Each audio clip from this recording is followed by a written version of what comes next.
qual... Quando ele ele acaba ficando exposto ao céu aberto. Isso pode causar problema de fogo.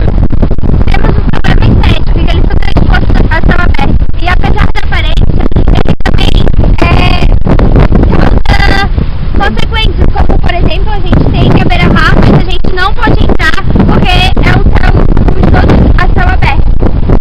E não só na beira-mar, como a gente tem praia e que quando tem o esgoto aberto nas praias, é desagradável passar pelo esgoto. E isso traz transtornos por sermos uma cidade que tem muito turista e isso é constrangedor. Outro problema que nós temos é o motor ruim. Então, um tempo muito ruim e desagradável para quem caminha por aqui. Temos também as doenças que são causadas.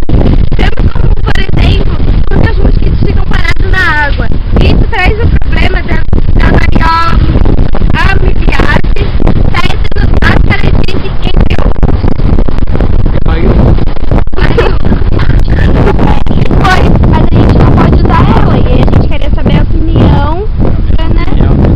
Eu penso assim, ó, é a beira-mar mais linda do mundo e a mais poluída também, eu imagino assim, sabe?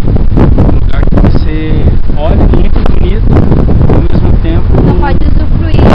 e o cheiro é insuportável, né? Então, falta investimento público, né? Primeiramente, o poder público tem que estar de olho nisso, porque esse aqui é o cartão postal de Florianópolis, né? Quando você passa aqui, eu não sou daqui, sou de São Paulo, mas quando eu passava aqui como turista, eu me encantava com isso aqui. Nossa, eu quero morar nessa cidade. Eu estou decepcionado. Eu estou há 7 meses aqui, eu venho aqui caminhar, correr, pedalar, só que tem lugar que eu passo aqui que tu não consegue nem respirar. Né? Um exemplo é em frente ali à casa do próprio governador. Tem um cheiro ali que, nossa, o rio Tietê perde. Então a gente fica decepcionado com isso, ao mesmo tempo pedindo, né, que alguém tome providência. Né? Então, como eu sou biólogo, eu estou pensando seriamente fazer um trabalho junto à Secretaria de Meio Ambiente, ou municipal, ou estadual, para que todo mundo se conscientize disso, né? Porque isso aqui não pode acontecer. É ruim pra gente, é ruim. A solução para os esgotos da beira-mar são que eles sejam tratados e canalizados para a fossa. Assim, a caseira deveria criar um espaço de tratamento para tratar a água e tornar ela daqui um tempo mais habitável, não tanto para o meio ambiente quanto para as pessoas que moram aqui, pelo cheiro, beira-mar e etc.